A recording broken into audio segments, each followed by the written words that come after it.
Ouais, et puis surtout, ça t'apprend un truc, c'est que c'est pas le code le problème, en fait. C'est la communication autour de tout ça.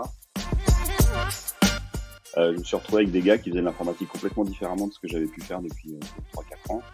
Et c'est là où j'ai pris une grosse claque. Là, je me rappelle, là, ils faisaient des trucs qui s'appelaient des stand-up, c'était un peu bizarre. Je me rappelle, j'étais allé dans une mission une fois où le gars disait faut que mes murs soient blancs, faut que ce soit absolument parfait, mes murs doivent être impeccables, nickel. Et moi, j'y arrivé, j'ai dit bah non, on va mettre des post-it au mur, je suis désolé.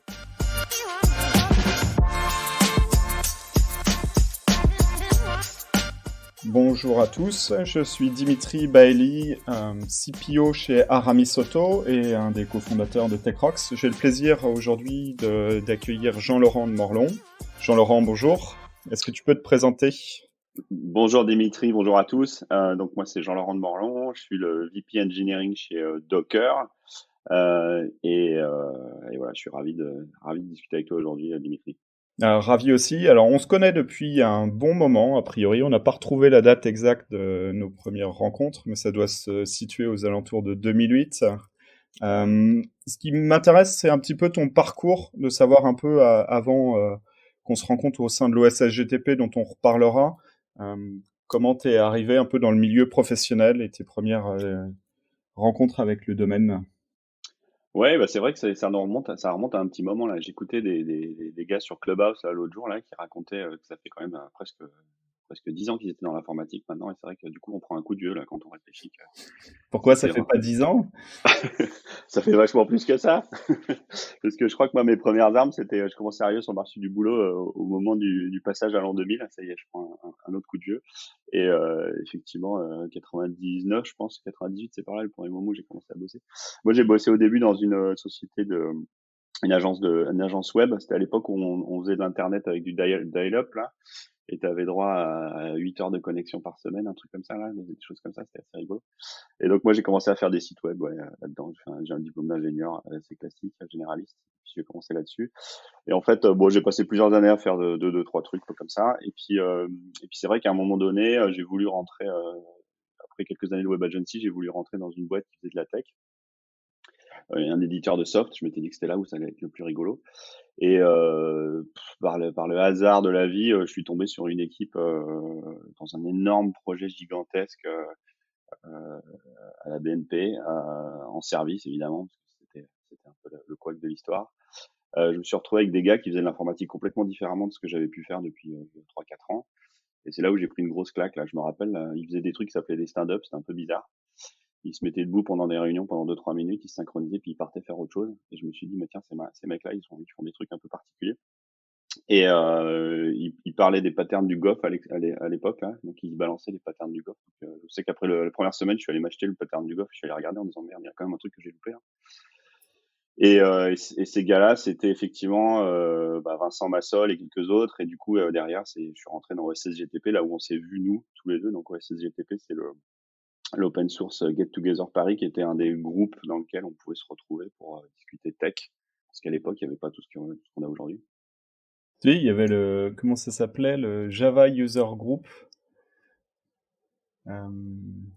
Le Club Java, pardon, le Ouais. Club Java, qui était très très professionnel et qu'on n'arrivait pas à se motiver à aller.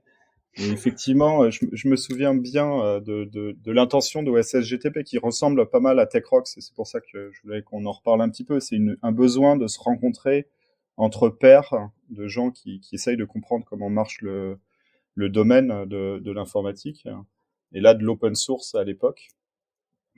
Toi, du coup, tu finis chez Docker quelques années après, et ça fait partie des étapes qui t'ont éduqué sur le sujet. Comment tu as découvert un peu l'open source ? Ouais, bah oui, enfin moi c'était l'open source, moi j'en ai fait pas tellement parce que j'avais envie de faire plaisir aux gens en donnant des trucs gratuitement ou en partageant ma passion. C'était honnêtement moi la première fois où j'ai fait un projet open source, c'était en me disant ça doit être un peu rigolo de proposer du code et que d'autres regardent ce que tu fais, te critiquent, et que du coup que tu puisses peut-être écrire du code qui était mieux ou un outil qui était plus utile en fait. L'idée c'était essayer de se dire quand tu partages du code au sein d'une boîte dans ta mission, c'est là où tu es, c'est sympa. Il y a quoi? Il y a 10, 20, 30, 50, 100, 200 personnes qui peuvent regarder. Mais à partir du moment où tu travailles sur un projet open source, bah, il y a tout de suite un facteur multiplicateur gigantesque sur tous ces trucs-là. Moi, c'était ça qui m'avait motivé. Ça, puis le fait que pour rentrer au CGTP à l'époque, il fallait aussi faire des projets open source. Donc c'était aussi une de mes motivations, d'essayer de faire partie de ce groupe-là et d'échanger et de progresser en me disant, bah, je sais pas où ça me mène, mais j'ai envie de partager ce truc-là, quoi, et de regarder. Et c'est vrai que les conversations que j'avais avec les gars de CGTP à l'époque, on les retrouve tous, hein, Guillaume Laforge, Vincent Massol que j'ai déjà cité, Alexis Mouskine et plein d'autres. Didier Euh, Girard qui est là aussi. ouais, Didier Girard qui est à TechRox aussi. Bah, c'est vrai que le niveau des conversations, était un petit peu différent, quoi. Il y avait toute une vision un peu plus long terme, une vision plus stratégique, un vrai partage d'expérience. Tout le monde était là pour partager. Non, c'était super. D'ailleurs, c'était dans les locaux d'Octo à l'époque, là, je me rappelle, sur les Mm. Champs-Élysées. Ouais, ben, Hervé Euh, aussi. et donc, ouais, l'open source, c'est toujours rigolo, quoi. Tu donnes un truc gratuitement pour enfin, librement pour faire de l'argent après derrière quelque part. En tout cas, ouais, Docker, c'est clairement ça, puisque l'engine, la CLI et tout ce que produit Docker, enfin une grosse partie de ce que produit Docker a été open source, en tout cas dans les premières années. À y réfléchir, pour moi, c'est un peu notre formation de tech leader qu'on a fait par ce biais, par des pairs. Quelles sont toi tes expériences autres pour grandir là dans l'accompagnement d'équipes? Parce que tu as dû accompagner des équipes dans diverses expériences. T'as Ouais. quoi à nous raconter sur le sujet? Bah mon parcours à moi c'était assez rigolo parce que enfin pour comprendre le métier on m'avait dit va faire du service, donc au début j'ai fait un peu de service, puis j'ai pas arrêté en fait tout le temps dans ma carrière de sauter de 3 ans dans du service, 4-5 ans chez un éditeur de soft, et puis 2-3 ans chez du service, et puis comme ça une espèce de boucle qui continue. Et c'est vrai que le service c'est sympa parce que tu vois plein de choses différentes, mais c'est vrai que c'est pas tout à fait la même chose que quand tu es en boîte qui fait un éditeur de soft, quoi. T'as pas les mêmes contraintes, t'as pas le même budget, t'as pas. Et donc moi j'ai pas arrêté de faire ça, et donc effectivement moi j'ai atterri chez Vidal où j'ai géré une équipe de dev, enfin l'équipe de dev de Vidal. Donc Vidal c'est le dictionnaire des médicaments, mais version numérisée. Et c'est vrai que là j'ai pu faire plein d'expériences d'organisation d'équipe où je fais du Scrum par by the book complet pour voir jusqu'où ça nous amenait. On faisait des trucs qui s'appelaient, je me rappelle, on prenait des photos de nos boards et on les publiait un peu sur Twitter, j'imagine à l'époque. Et il y avait un truc qui avait marqué les gens, c'est on avait marqué quelque chose sur un ticket qui s'appelait Refactor Architecture. Alors les gens avaient rigolé en disant mais comment tu refactores ton architecture? Architecture, c'est le truc que ça bouge un peu moins quand même. Et donc à Vidal, ouais, pas mal d'années à travailler sur des refontes de soft.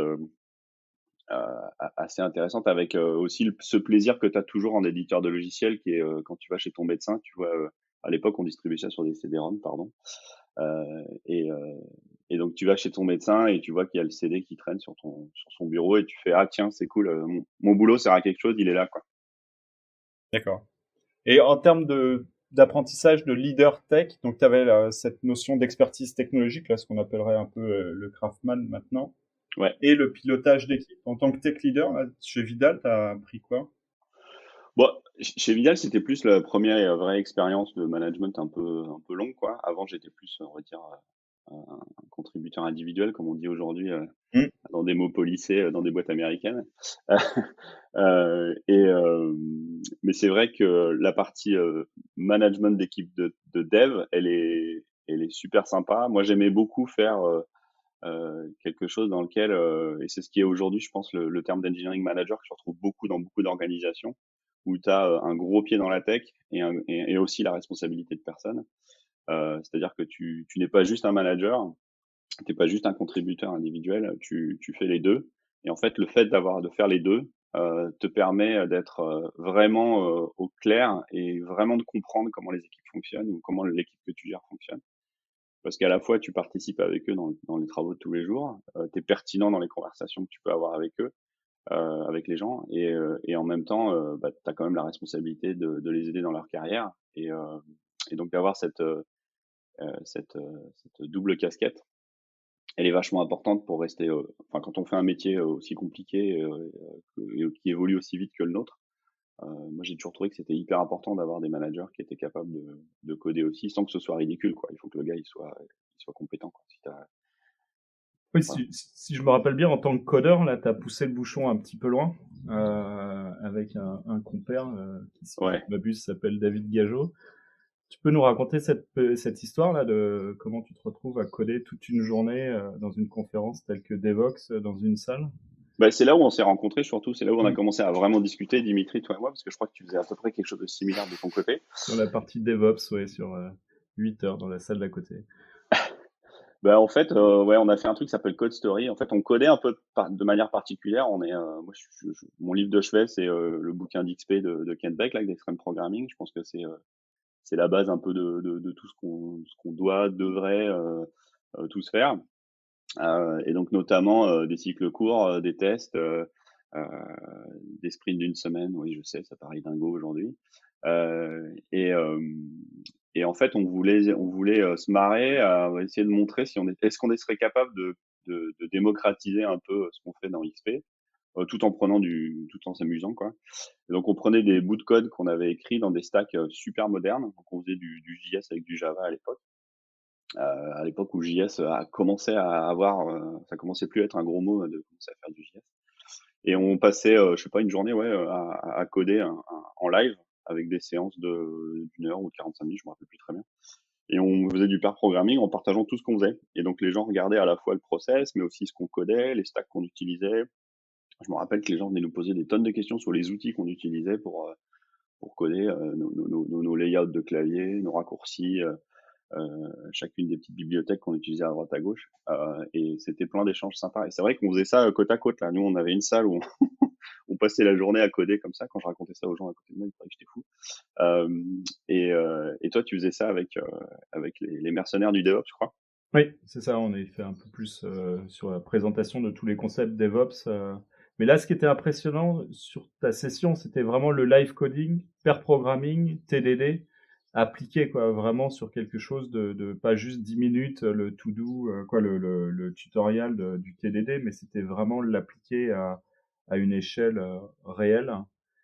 Euh, Ouais, c'est donc ça a dû te marquer en termes d'expérience dans une conférence de faire un live coding comme ça. ouais, Qu'est-ce bah, que tu en retires là une dizaine d'années après, j'imagine? bah, c'est sûr que maintenant, quand je dois faire une démo ou un live coding, c'est plus facile, hein. Une fois que tu as pris ça, parce qu'on a fait ça quand même 3-4 ans d'affilée, ou 3 ans peut-être. On est allé le faire aussi en Belgique, au Devox, au grand Devox, papa français. Java Police. Ouais, les feux Java Police. Euh, et euh, bah, le fait, tu sais, c'est toujours pareil là quand t'as lu 3 bouquins, que t'as fait un peu de code dans ton coin, euh, c'est bien, tu sais faire des choses, mais en fait, tu sais que quand tu es capable de l'expliquer aux gens et que les gens le comprennent, c'est là où tu as vraiment fait le tour du sujet.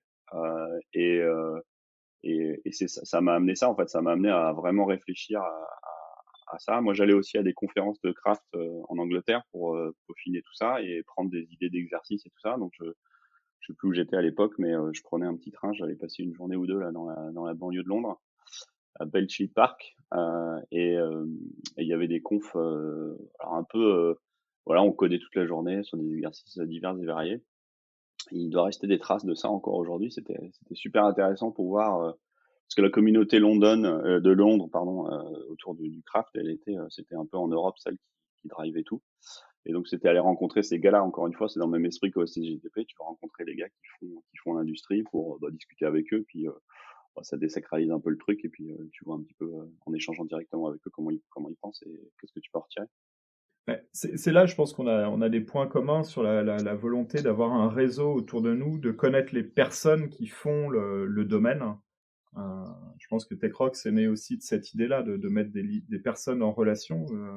Tu as rencontré, donc tu es allé te former toi-même en Angleterre sur une intuition que c'est le domaine qui t'intéressait. Comment tu Ouais. arrives à te retrouver en Angleterre? Quelle démarche, là, tu peux conseiller à d'autres tech leads pour aller se former sur des sujets? C'était quoi le déclencheur? Bah, moi, c'était en fait, il y avait cette histoire d'XP toujours, de Craftman, et donc dire comment tu peux faire à la fois du code qui était essentiel, mais aussi de le faire de manière soutenable, bien testée. Et quand même, quand tu parles de TDD, même encore aujourd'hui, il y a quand même la plupart des gens qui disent ouais d'accord, mais moi ça marche pas parce que je suis dans le cas d'exception numéro 4012-150-44. Euh, et, euh, et du coup, je m'étais dit bon bah alors attends, il y a quand même un truc bizarre là-dedans là. Est-ce que finalement ça marche vraiment ou pas quoi? Et donc d'aller voir les gens qui le font pour pour vérifier cette hypothèse quoi. Et en allant demander et en pairant avec ces gens-là, parce que finalement, les Steve Freeman et tous les gars qui ont écrit tous ces bouquins, ils étaient là-bas, bah, tu les croises, tu discutes avec eux. Bon, c'est sûr que quand tu te pointes avec un clavier français, avec un laptop français, pour faire programmer avec des Anglais là-bas, tu passes un peu pour un bozo, mais bon, bref, voilà, c'était génial. Donc, accessible. Ces personnes-là étaient finalement accessibles et tu as creusé une piste pour aller les rencontrer, quoi. Ouais, bah, l'idée, c'est enfin, pourquoi ne pas aller rencontrer directement les gens qui font l'industrie, si, à partir du moment où ils sont dans une notion de partage. Voilà, et de faire sa propre avis et de discuter avec eux. Moi, j'en ai pas forcément retiré un grand network avec eux aujourd'hui, mais en tout cas, j'ai pu voir comment ils enseignaient, leur manière d'approche. Moi, j'ai retiré une tonne de façons, une tonne de petits trucs et astuces sur comment tu pairs, comment tu vends le pairing, comment tu fais des tests. Et puis même, c'est les exercices en tant que tels qui étaient proposés là-bas étaient des exercices intéressants dans le sens où ça t'obligeait à réfléchir à un point très particulier et à coder un peu différemment, quoi. Les acteurs du domaine. Donc, Ouais. ça, c'est intéressant. Une autre aventure qui m'avait marqué là, quand on s'est croisés régulièrement, c'était ton approche pour le Xevia Studio. Ça m'intéresserait de comprendre un petit peu la genèse là, de ce que tu avais mis en place hein, et surtout autour de l'organisation des équipes que vous aviez. Ouais, bah, Xebia, c'était une boîte. Moi, quand je suis rentré, on était 35-40. C'était une boîte de service, de conseil, hein, et qui était très marquée technologiquement, avec une vraie machine de guerre autour des blogs pour se faire connaître, parce qu'à l'époque, il fallait faire sa place hein, dans l'ensemble enfin, dans l'industrie du service de l'époque pour se démarquer, pour progresser. Il fallait un peu être un peu différent. Et c'est vrai qu'au bout de quelques années, j'ai dû passer au bout de 2 ans. On faisait 100% de régie, donc on allait se promener dans des projets. On avait des approches novatrices dans plein de choses, mais moi j'avais envie d'essayer autre chose. Et ce que je voyais, c'était ces espèces de contraintes quand tu es en service, où tu es systématiquement sur un laptop tout vieux, avec un projet dans lequel tu peux pas toucher sur le processus projet en tant que tel. Tu es forcément un parmi plusieurs, même si Xebia vendait parfois des équipes entières de consultants. Et donc là, on arrivait à peu près à faire quelque chose, mais on était toujours contraint par l'environnement que la société qui t'emploie t'impose. Quoi. Donc en gros, on était vu comme ceux qui allaient régler un gros problème technique ou qui allaient régler un logiciel, mais on te filait des tonnes de contraintes du style ah oui, mais t'es derrière un firewall de taré ou de toute façon ta machine c'est forcément un vieux Windows et on mettra pas à jour parce que X ou Y. Ou t'as 2 gigas de RAM parce que c'est comme ça. Et mais je m'étais dit, mais en fait, il faut casser ce truc-là et il faut enfin, un projet, ça se passe aussi quand tu maîtrises 100% de l'environnement. Et donc, on a monté un truc qui s'appelle le Xebia Studio, où en fait, on faisait des projets, on va dire, la façon vulgaire de le dire, c'est on faisait des forfaits. La vraie façon enfin, l'esprit qui était derrière, c'était d'appliquer tout ce qu'on avait vu dans le Craftman et tout ça, mais de l'impliquer dans des bureaux qui étaient les nôtres. Donc, au lieu de vendre une équipe qui était logée chez le client, on vendait une équipe qui était dans nos locaux. Et c'est le client qui venait, alors régulièrement, bien sûr, hein, si vous lisez XP, la proximité avec le client, elle est quotidienne. Et donc, on a transposé ça dans l'autre sens. Donc, on a, à l'époque, avec Luc Le Gardeur, là, il a fait le pari de me suivre et de monter des bureaux au boulevard Haussmann, là, où on a monté deux, trois bureaux complets où on mettait des équipes qui faisaient des projets pour des clients. Et, ça, je crois que ça a beaucoup impacté les revenus de Xebia à un moment donné. Là, ça a bien marché. Hein, je sais plus combien était le pourcentage exactement, mais plus de la moitié des revenus étaient faits sur D'accord. Xebia Donc Studio à c'était un moment donné. un succès métier et au niveau de l'organisation, c'était quoi les quelques marqueurs là, que tu as eu? Parce que tu étais libre de l'organisation des équipes. Donc là, en tant que leader tech, tu as pu choisir ton organisation complètement. Et quels étaient les marqueurs que tu as gardés à ce moment-là?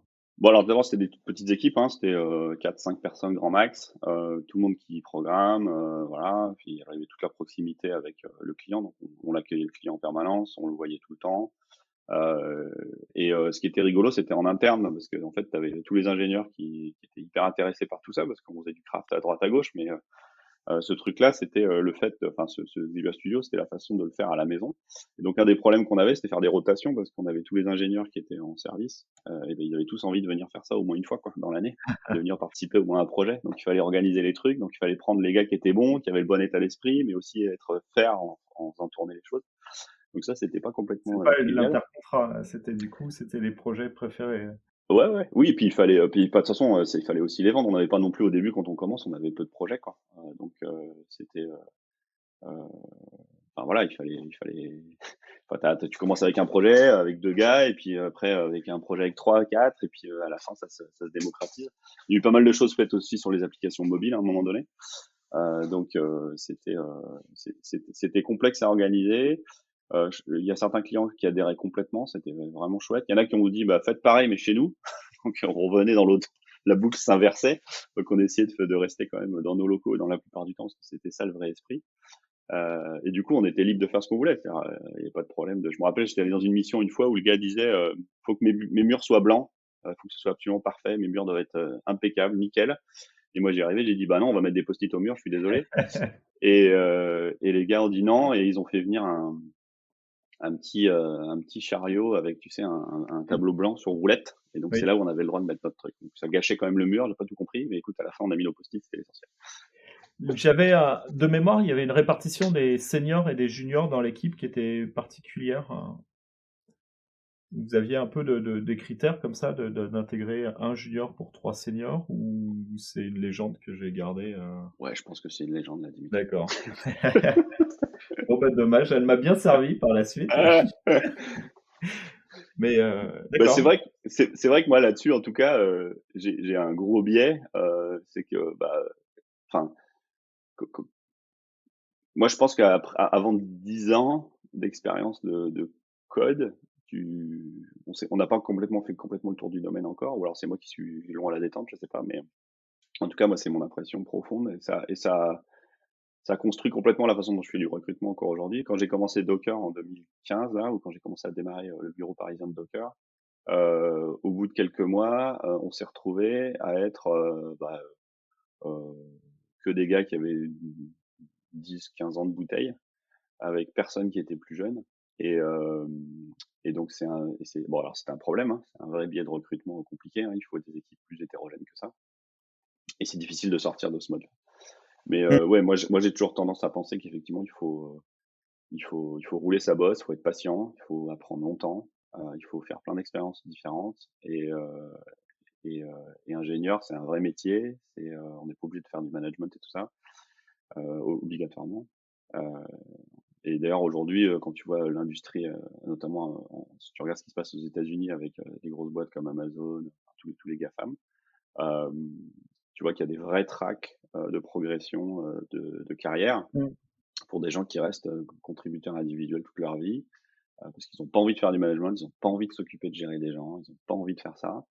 Et c'est pas pour ça qu'ils gagnent pas moins d'argent, qu'ils n'ont pas moins de reconnaissance et tout ça. Donc, moi, Ouais, je mais crois c'était ça, beaucoup à c'était ça, quoi. surtout la formation des juniors dans une équipe pleine de juniors. Je vois pas comment c'est possible. Donc là, effectivement, d'avoir des juniors dans les équipes, ouais, c'est toujours important, mais de pas les laisser tout seuls se former Ah non, entre eux. Donc notre boulot de tech leader est d'accompagner, de proposer à ces juniors d'avoir accès à des seniors qui les aident, sans que ce soit forcément du management. Donc moi, c'était un peu ça que ouais, ouais. Bah, j'avais. c'est vrai que t'as raison là-dessus, hein. Je pense que, enfin, il faut toujours. C'est vrai que les projets ont pas les mêmes prix, hein, parce qu'effectivement, avec l'expérience, on a plus de prétentions. Euh, mais effectivement, je pense que les juniors, ils devraient être minoritaires dans la plupart des choses qu'on fait, quoi. Pour terminer un petit peu ce podcast, il y a une notion de projet, un succès ou un échec là autour de ton expérience Docker, parce que Docker c'est quand même assez iconique dans notre domaine. Tu te retrouves là à la tête de l'équipe tech de Docker. Qu'est-ce que tu pourrais nous raconter comme expérience qu'on ne connaît pas sur le sujet? Qu'on connaît pas, je sais pas. Mais c'est vrai que Docker, moi je suis arrivé en 2000, fin 2015, au moment où tout le monde, enfin c'était en train de monter assez fortement. Euh, et moi ça a été la progression de ma carrière où j'ai fait beaucoup plus de management qu'avant, ou en tout cas pas dans les premières années, parce que dans les premières années, on codait des trucs dans tous les sens, c'était assez sympa. J'ai fait les premières versions de Docker Desktop pour Windows, alors je n'avais jamais fait Windows avant, mais, ça c'était vraiment chouette. Non, mais ce qui était rigolo, c'était surtout l'expérience. Moi, je suis arrivé en me disant, oh là là, c'est fantastique. Une boîte de 120 personnes à l'époque. Quelques années après, on était 350. Je me suis dit, j'avais une espèce de passion aveugle pour les Américains en me disant, mais ça va être, ils vont être incroyables, ça va trop cartonner. Regarde, ils sont trop forts, ils vont être capables d'embaucher 200 gars en une année et ça va trop bien marcher. Et ben non, ça fait un four comme partout ailleurs. Hein. Quand tu progresses trop vite et que tu fais pas gaffe, t'embauches des gens qui sont pas les bons, quoi. Et du coup, quand tu crois trop vite sans avoir les bonnes valeurs à l'intérieur et sans faire attention, bah tu te plantouilles un peu. Et ça c'était assez rigolo là. C'est un peu la magie qui se fane. Euh, mais après Docker c'est rigolo parce que je me rappelle que quand on codait alors, beaucoup d'open source à Docker, surtout au début, et tu pouvais pas émettre une pull request sur GitHub sans que tu aies trois gars qui viennent te dire ah c'est fantastique, c'est génial, mais au point où de toute façon ils ont pas vraiment lu, c'est juste parce que tu as écrit un truc et qu'ils veulent apparaître bien. Et t'en as forcément trois autres qui vont te dire ah ouais mais non mais tu peux pas faire ça parce que si parce que dans mon cas d'usage super petit ça marchera pas et que tu vas casser tout le projet au secours. Et ça c'était rigolo parce que typiquement moi j'étais un grand fan de refactoring, de testing et tout ça. Et quand tu veux faire des gros refactoring sur des codes open source où tu as 300 000 mecs qui regardent, ça pique un peu, quoi. Tu n'y arrives pas trop, quoi. Ça monte le niveau. Vaut mieux l'avoir fait en public pendant quelques heures. Ouais. Ouais, et puis surtout, ça t'apprend un truc, c'est que c'est pas le code le problème, en fait. C'est la communication autour de tout ça. C'est comment tu gères ta communauté de telle manière à arriver là où tu veux. Et ça se fait pas par du code. Si tu balances ta pull request comme ça, alors que les gens sont attachés au code, tu vas les fâcher. Ou au contraire, je sais pas, tu vas braquer le projet. Et donc, c'est toute la communication autour de ton projet open source qui est capitale pour que tu puisses amener la communauté là où toi aussi tu as envie d'amener le projet. Donc, faut être clair sur ta roadmap, faut être clair sur tout ça. Et ça, en tant que développeur, en tant que contributeur individuel, tu prends ta pull request et tu communiques autour. Ouais, bien sûr. Enfin, à Docker aujourd'hui, il y a des gens qui font de la communauté, qui font quasiment que ça, qui gèrent la communauté en tant guillemets, c'est-à-dire qu'ils écoutent. La communauté aussi, elle te donne énormément de feedback sur la façon dont on se sert de ton outil. Donc c'est hyper important. Ils vont capter des trucs que toi tu vois pas, ou que tes équipes de dev voient pas, ou que parfois on est aussi un peu aveuglé par ce qu'on est en train de faire. Donc communiquer avec, quand tu as un projet aussi gros que celui de Docker en open source, écouter la communauté, communiquer avec eux. Et ça se fait par plein de manières. Donc à Docker, il y a un truc qui s'appelle les Docker Captain, qui sont des espèces de super utilisateurs, à qui on donne en preview les projets qu'on est en train de faire. Mais ça, c'est qu'une partie. Le vrai deal, il se passe sur GitHub avec les échanges autour des pull requests. Puis même, j'ai envie de dire sur Twitter aussi, où les gens contribuent un peu comme ça.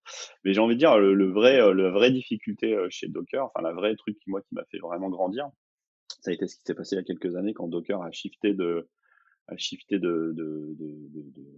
position. On était dans une boîte où on faisait effectivement on vendait essentiellement un énorme logiciel à des grosses entreprises à coût de centaines de milliers de dollars ou de millions de dollars. Et on s'est séparé, et donc toute une partie business, entreprise, avec, tu vois, des cycles de vente classiques de 6 mois, 1 an. Et on s'est séparé de ce business-là, à la fois d'un point de vue propriété intellectuelle, mais aussi des gens et des revenus qui étaient associés, bien sûr. Et on est remonté un Docker il y a 1 an et demi qui est complètement focalisé sur les développeurs et sur lequel on fait, on se projette donc sur le projet open source et sur finalement un business de carte bleue. Voilà, tu vas sur le Docker Hub et tu nous donnes $7 ou $5 par mois. Et ça, ça a été un vrai changement dans ma carrière parce que j'étais responsable d'équipe d'Europe Engineering et là, je suis passé VP Engineering de l'ensemble. Et là, c'est un autre shift parce que quand tu commences à gérer à la fois des équipes françaises et anglaises et en même temps américaines, il y a un shift de culture qui est à faire quand tu es un leader où tu es censé représenter les deux parties au sens les deux cultures. Et ben il faut toujours un peu jongler entre les uns et les autres. Donc, les Américains me disent parfois que je fais mon français et les Français me disent mais t'es trop américain. Donc et ça, tu vois, dans une carrière, c'est assez structurant, c'est assez intéressant. de voir que finalement, il n'y a pas qu'un seul mode de fonctionnement qui tourne, et que quand tu es responsable de gens pour les amener à grandir dans une entreprise, faut que tu sois capable de représenter tout le monde. C'était un vrai challenge pour moi et c'est captivant. Donc une carrière vraiment riche, faite d'allers-retours, de projets tech et de management. Tu codes encore un petit peu ou Ouais, presque là c'est plus. plus dur? Ouais, ils se moquent de moi. Je fais du JavaScript dans des Google Spreadsheets et tout le monde se moque. C'est triste. Bah, t'as été quand même fort contributeur au sein de Docker, quoi. T'es pas arrivé parachuté par le haut. Non, ouais. J'ai Dans géré la- le projet Docker Machine. Et puis il y a pas mal de projets. Enfin, tout le code de Docker Desktop, on a beaucoup travaillé dessus. Avec David Gajot était avec moi à l'époque, là, parce qu'après l'histoire Code Story, on s'est retrouvé chez Docker. Et c'est vrai on a beaucoup contribué là-bas. Ouais. Mais aujourd'hui, enfin, je veux dire, quand tu es responsable de, voilà, moi, je gère aujourd'hui 40-45 personnes, il y a plus d'urgence C'est plus que dur. de passer du temps à faire de la tech, ouais. Bah, peut-être pour une prochaine aventure en tant que contributeur individuel. Merci beaucoup Jean-Laurent pour ce temps passé à nous expliquer un peu ta vie professionnelle et chez Docker. C'était un plaisir. Et on se retrouve bientôt au Summit TechRox, j'imagine, ou peut-être effectivement tu pourras nous faire venir des software craftsman anglais qu'on ne connaît pas. C'est peut-être ça la source d'inspiration que ça pourra nous apporter. Écoute, avec plaisir.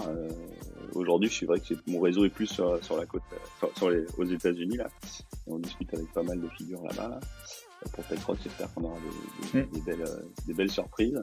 Et puis sinon, merci beaucoup pour ce temps passé. Et puis rappeler les choses qu'on a fait ensemble, c'était sympa. Merci beaucoup Dimitri. À bientôt. Au revoir.